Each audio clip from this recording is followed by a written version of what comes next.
Je suis tombée, il n'y a pas longtemps, sur une vidéo sur Instagram d'une personne qui allait porter plainte contre la RATP ou alors le ligne du réseau des bus, je ne sais plus, l'un des deux. Parce qu'en fait, il s'était fait contrôler par des contrôleurs et il n'avait pas son ticket. Donc il a eu l'amende, mais il a dit, mais enfin, de quelle amende parlez-vous? Je suis un ticket de bus, je me sens un ticket de bus. Et il a dit qu'il allait donc porter plainte et faire passer tout ça au tribunal. Alors ça m'a un petit peu bien sûr interloquée. Je veux bien qu'on parle de vivre ensemble, de respect mutuel, d'écoute et de bienveillance, vraiment. Je suis même prête à faire preuve de compréhension envers les personnes qui traversent des troubles de l'identité ou qui vivent des réalités intérieures complexes. Ce n'est ni la moquerie, ni le rejet qui aide quelqu'un à se reconstruire. Mais ce respect que je suis prête à offrir, il faut aussi qu'il soit réciproque.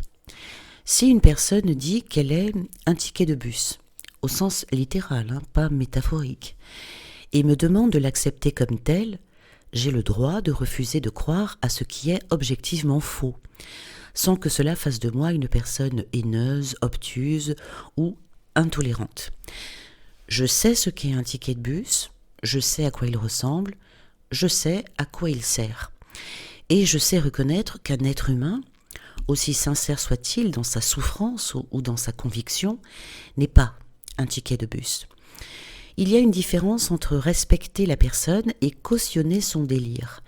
Et j'utilise ce mot avec tout le sérieux que mérite la santé mentale. Refuser de valider une pensée erronée, ce n'est pas de l'intolérance, c'est un acte de lucidité, voire même de charité. Je n'irai pas insulter cette personne, évidemment, je ne rirai pas de lui. Mais je ne peux pas non plus me faire violence à moi-même au nom d'une société qui sacralise les identités subjectives jusqu'à nier la réalité partagée. Le problème, ce n'est pas que lui pense qu'il est un ticket. Le problème, c'est qu'il exige que moi aussi, je le pense. Et si je refuse, alors je suis fermée, dangereuse, excluante. Mais où est le respect de ma propre pensée, de ma logique, de mon droit à dire non, ceci n'est pas la réalité?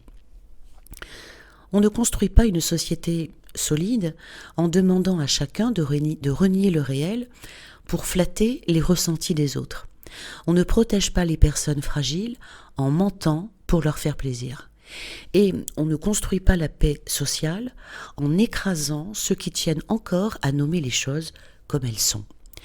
Alors non, tu n'es pas un ticket de bus. Tu es un être humain. Tu as ta valeur. Tu mérites d'être écouté, aidé, accompagné si tu souffres. Mais ce que tu crois être n'oblige pas les autres à t'y suivre. Et moi, j'ai aussi le droit de croire que la vérité existe et que le respect, pour être vrai, doit être mutuel. Jésus demande-t-il d'accepter ce que l'autre dit, même si c'est faux? Non, aucun passage où Jésus dit « Si quelqu'un affirme quelque chose de faux, accepte-le comme vrai ». Ce serait contraire à tout son enseignement. Jésus corrige les pharisiens quand ils affirment des choses fausses ou tordues, il contredit clairement, il pose des critères de vérité et il met en garde contre l'auto-illusion. Jésus accueille les personnes, pas les illusions. Donc Jésus n'a jamais demandé de valider une affirmation qu'on sait fausse. Il ne ridiculise pas les personnes, il ne se moque pas, mais il ne valide pas non plus le délire. Il fait toujours deux choses en même temps. Regarder la personne, donc l'amour, la dignité, et regarder la réalité, la vérité. Il ne dissout jamais l'un dans l'autre. Alors, ça vient donc de ce phénomène woke. À l'origine, c'était un mot simple et positif. Woke vient du verbe anglais to wake, se réveiller. À l'origine, dans les années 1940-1960, dans la culture afro-américaine, cela signifiait être éveillé aux injustices raciales. Être conscient de la ségrégation, des discriminations, etc. Donc à la base, c'était moral, cohérent et juste. Et puis le sens du mot a changé. À partir des années 2010, surtout dans les universités américaines, woke a élargi son sens. Être conscient des injustices systémiques dans la société, race, genre, sexualité, identité, privilège, oppression. Puis le mot s'est transformé en idéologie complète, dans laquelle le ressenti individuel devient central, l'identité est autodéfinie, sociale, sexuelle, symbolique, la société doit reconnaître et valider ces identités, les institutions doivent adapter les règles et le langage, et toute critique est perçue comme une oppression. Cette phase, c'est celle-là que je conteste. On n'est plus dans la justice sociale, mais dans une logique identitaire totale. Le mot woke repose sur une idée simple, le vécu individuel prime sur le réel objectif. Autrement dit, si je ressens que je suis un lapin, alors je suis un lapin. Mon ressenti ne peut pas être discuté, la société doit adapter son langage et ses règles à mon ressenti. Ce n'est pas un jugement de valeur, c'est une description. Les fondements réels de cette idéologie, décrits par ses propres théoriciens, pas par les critiques. Alors premièrement, c'est le primat du ressenti sur la réalité. Ce que je ressens égale ce que je suis, c'est la base. L'identité n'est plus biologique, sociale ou métaphysique, elle devient psychologique, donc potentiellement infinie. Deuxièmement, c'est l'autodéfinition illimitée, donc je suis ce que je dis être, un homme, une femme, non-binaire, un animal intérieur, un objet symbolique, un âge intérieur différent de l'âge réel, etc. Tant que je le ressens, c'est censé être vrai. Troisièmement, la société doit s'adapter. Alors deux conséquences, changer les pronoms, le vocabulaire, les règles administratives, adapter la loi au ressenti individuel. Ce n'est plus l'individu qui s'ajuste au réel, c'est le réel qui doit s'ajuster à l'individu. Quatrièmement, c'est ce qu'on appelle la victimisation structurelle. L'identité personnelle détermine automatiquement qui est opprimé, qui est privilégié, qui a autorité pour parler et qui doit se taire.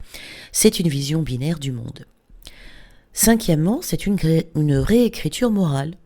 Certains propos deviennent violents, même sans intention. Par exemple, ce que je suis en train de dire, je parle de mon ressenti, j'ai encore le droit de dire ce que je pense, eh bien, même si mes propos, je le dis sans haine, sans violence, même avec amour, eh bien, cela peut être perçu comme violent par certaines personnes.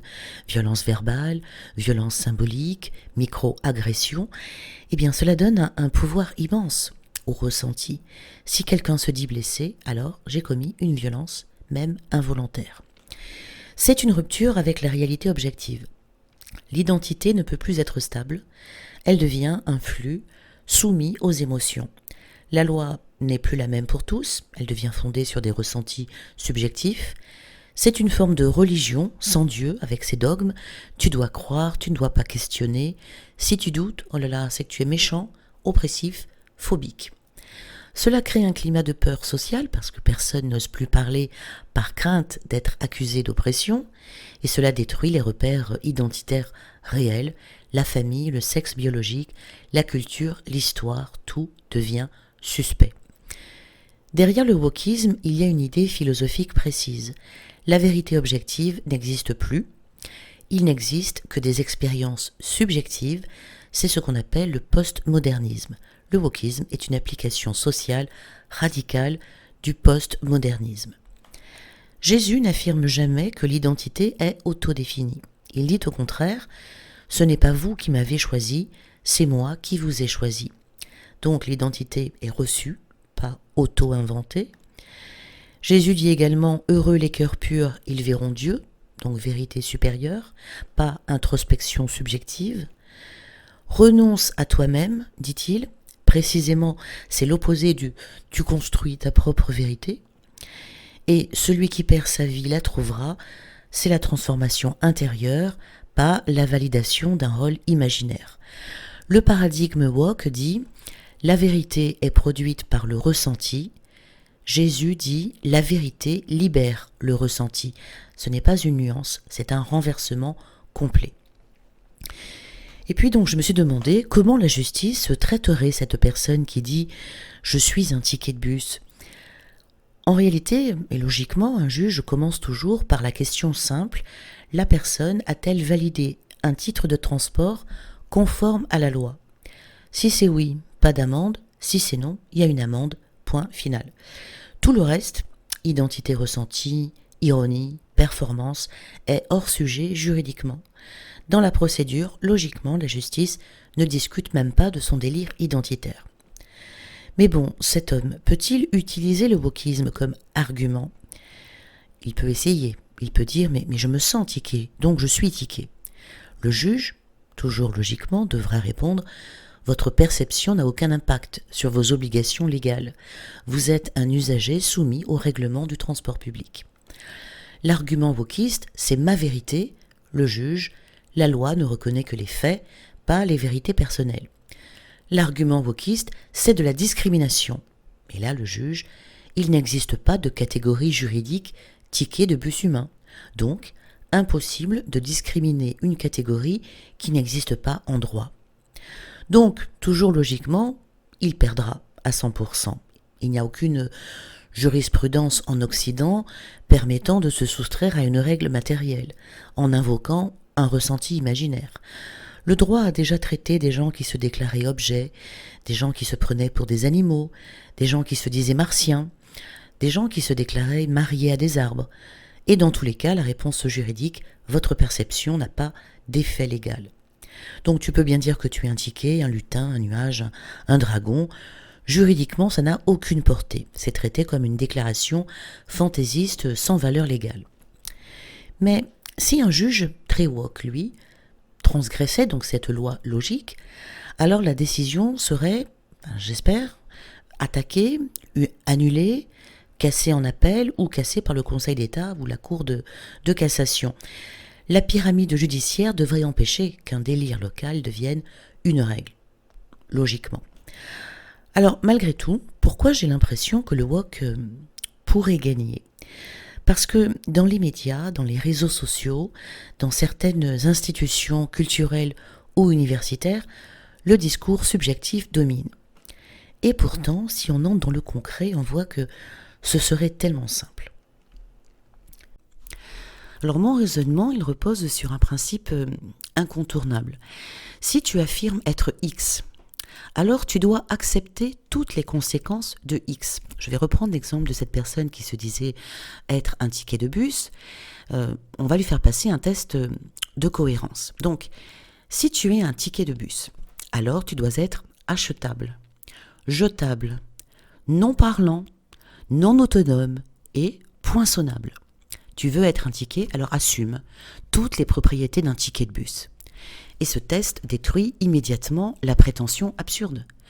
Par exemple, moi, je me sens billet d'avion. Comme ça, je prends l'avion et je fais le tour du monde gratos. Bon, je suis un billet d'avion. Ok, je deviens un document de transport soumis à un code barre, une compagnie, un numéro unique, une date, une place, une taxe aéroportuaire.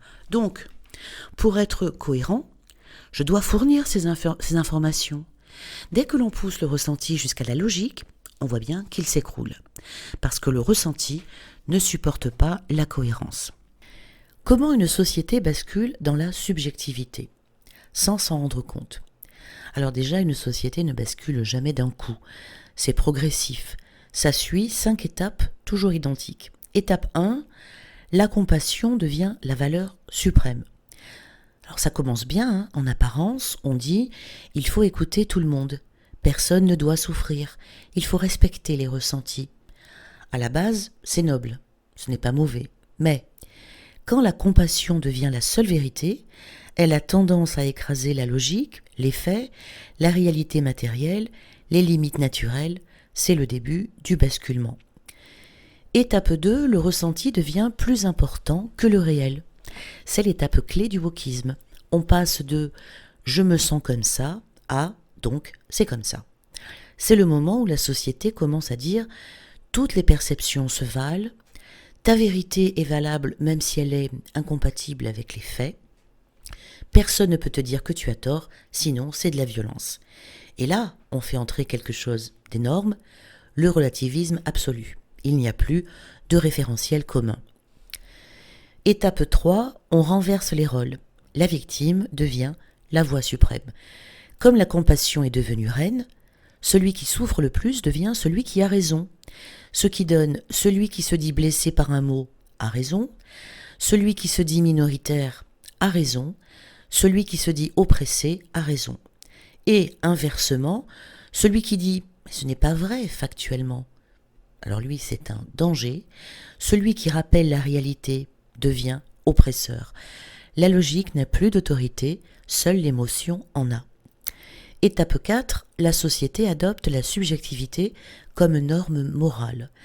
C'est là qu'on voit surgir des phrases typiques, ma vérité, mon identité intérieure, la réalité est construite, ce qui compte c'est ce que je ressens, dire la vérité objective est violent. Et cette étape mène directement à la fragilité collective, parce que si tout peut être vrai, alors tout peut être faux aussi. Étape 5, la subjectivité s'impose comme obligation sociale. C'est le stade où tu ne peux plus dire qu'un homme n'est pas une femme, qu'un enfant ne peut pas être un animal, qu'un humain n'est pas un ticket de bus, qu'un adulte ne peut pas s'auto-déclarer mineur, qu'un ressenti n'est pas un fait. Parce que le simple fait de dire le réel devient discriminant, violent, dangereux, agressif, même si c'est vrai. À ce stade, les institutions craquent. L'école, les médias, les entreprises, les institutions publiques, elles adoptent la subjectivité parce qu'elles ont peur du conflit social. Donc résultat, on a une société qui se coupe progressivement du réel. Et quand on se coupe du réel, les infrastructures s'effondrent, les règles deviennent arbitraires, le chaos s'installe, les extrêmes émergent, la confiance collective disparaît. Et les gens qui voient clairement le problème, eh bien, se sentent isolés, étouffés, mal à l'aise, étrangers dans leur propre société. Jésus a prédit ce basculement vers la subjectivité. Alors, il ne fait pas de prophétie catastrophiste, comme dans un film hollywoodien. Il fait quelque chose de beaucoup plus puissant. Il décrit comment fonctionne l'être humain quand il se coupe du réel et de la vérité intérieure. Et ce qu'il décrit ressemble exactement à notre époque. Jésus explique que l'homme cherchera à s'inventer une vérité confortable. Il dit « Les hommes aimeront les ténèbres plutôt que la lumière ». Pourquoi ? Parce que la vérité fait mal à l'ego. Alors les humains créent des récits qui les arrangent, des identités choisies, des ressentis sacralisés, des illusions protectrices, et ils finissent par dire « ce que je ressens est la vérité ». Ce que j'appelle aujourd'hui le wokisme est simplement une version moderne de ça. Jésus dit que la confusion des repères sera le signe majeur de la fin d'un cycle. Pas la fin du monde, plutôt la fin d'un système de pensée. Il dit « il y aura des faux prophètes et ils séduiront beaucoup de gens ». Un faux prophète, selon Jésus, ce n'est pas seulement un gourou religieux, c'est quelqu'un qui produit de la fausse vérité, quelqu'un qui affirme que son ressenti est supérieur au réel, quelqu'un qui séduit par le discours facile « tu peux être tout ce que tu veux », quelqu'un qui offre une illusion gratifiante. Donc là, vous reconnaissez la dynamique, le wokisme fonctionne exactement comme ça. Jésus annonce que les gens ne supporteront plus la vérité objective. Paul résume ce que Jésus a enseigné, ils se donneront une foule de maîtres selon leurs désirs. Traduction moderne, eh bien, je veux un psychologue qui valide mon ressenti, je veux un médecin qui valide mon identité, je veux une loi qui valide ma perception, je veux une société qui s'adapte à moi. C'est précisément ce que je décris avec le ticket de bus, une société qui doit se plier à la perception individuelle. Jésus dit que dans ce climat, la réalité deviendra dangereuse à dire. Il y a un passage incroyable qui est très peu commenté, quand il dit dans Matthieu « Parce que l'iniquité se répandra, l'amour de beaucoup se refroidira ». Iniquité ici, c'est la confusion volontaire du bien et du mal. Quand la confusion s'installe, on ne peut plus dire la vérité, on ne peut plus poser de limites, on ne peut plus rappeler la réalité, et ceux qui le font sont attaqués. Donc ce que je ressens, si on dit la vérité, on passe pour fou, est exactement ce que Jésus annonçait. Jésus explique pourquoi l'homme veut être son propre Dieu. Alors voilà la clé. Dans la Genèse, la tentation est « vous serez comme des dieux ». Pour Jésus, c'est ça le drame fondamental. Les humains veulent créer leur propre réalité, ils veulent décider de ce qu'ils sont, ils veulent que le monde s'adapte à leurs désirs, ils veulent être souverains, sans limite. C'est exactement le cœur du wokisme. Je suis ce que je dis être, la nature ne me définit pas, La société doit confirmer mon identité. Mon ressenti est plus vrai que le monde extérieur. Ce n'est pas politique, c'est anthropologique. Pourquoi Jésus voit ça venir ? Parce qu'il connaît la psychologie humaine. Il sait que quand une société perd la transcendance, la vérité intérieure, la responsabilité personnelle, la solidité morale, elle glisse vers l'hyper-émotion, la subjectivité absolue, la fragmentation sociale et finalement la violence. Car quand il n'y a plus de réalité commune, il ne reste que les rapports de force. Et nous y sommes. Donc le wokisme, Jésus l'a décrit comme l'époque où l'homme n'accepte plus d'être créature et veut devenir son propre créateur. C'est la racine théologique du phénomène moderne. Jésus a dit deux choses capitales. La réalité a une structure. Au commencement, Dieu créa. Donc la réalité n'est pas fabriquée par l'homme. Et les lois de la réalité ne s'adaptent pas à l'homme. C'est l'homme qui doit s'ajuster. Quand il dit « l'homme ne peut ajouter une coudée à sa taille ». Donc, on ne modifie pas le réel par vouloir. Jésus n'a jamais supprimé les limites, au contraire, il les révèle et les transcende, mais ne les nie jamais. Le wokisme nie la limite. Jésus la transfigure. Donc dans cette phrase, quand on dit « si tu n'approuves pas, tu es violent », eh bien c'est une manipulation émotionnelle classique. Elle empêche le débat, elle crée un climat de peur, elle interdit la réflexion critique et elle impose une morale fragile mais tyrannique. C'est la dictature du ressenti. Jésus distingue toujours entre la personne et ce qu'elle croit. Il peut dire par exemple « je ne te condamne pas » et en même temps dire « va et ne pêche plus ». Il sait faire compassion, vérité, liberté et responsabilité et sans mélanger tout. Il refuse les deux extrêmes, la brutalité et la complaisance. Le wokisme, lui, impose la complaisance et punit la vérité. Alors pour terminer, vous savez, parfois j'ai l'impression qu'on vit dans un monde où tout devient flou et complètement fou, où dire ce qu'on pense, calmement, avec respect, c'est déjà perçu comme une provocation. Mais moi, je crois que la vérité ne dépend pas de la mode, ni des opinions. La vérité, c'est ce qui reste debout quand tout s'écroule. Alors oui, je suis chrétienne et ma foi m'enseigne à aimer, mais aussi à discerner. Et aimer, ce n'est pas tout approuver. Parce que le véritable amour, c'est aussi le courage de dire non quand tout le monde dit oui. Le courage de rester fidèle à ce que Dieu a établi depuis le commencement.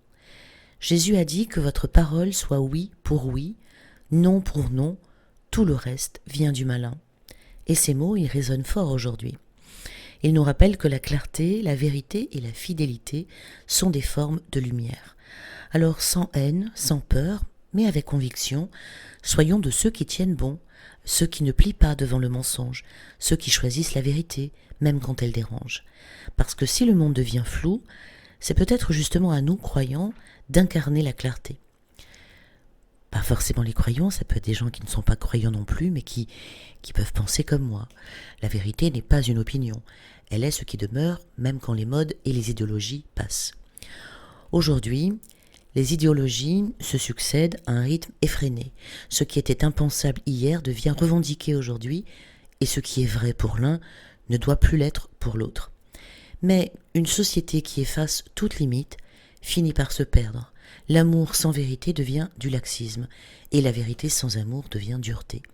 Le défi pour chacun de nous, c'est de tenir les deux ensemble. Aimer, c'est dire la vérité avec bienveillance. La peur du rejet ne doit jamais devenir plus forte que la fidélité à la vérité.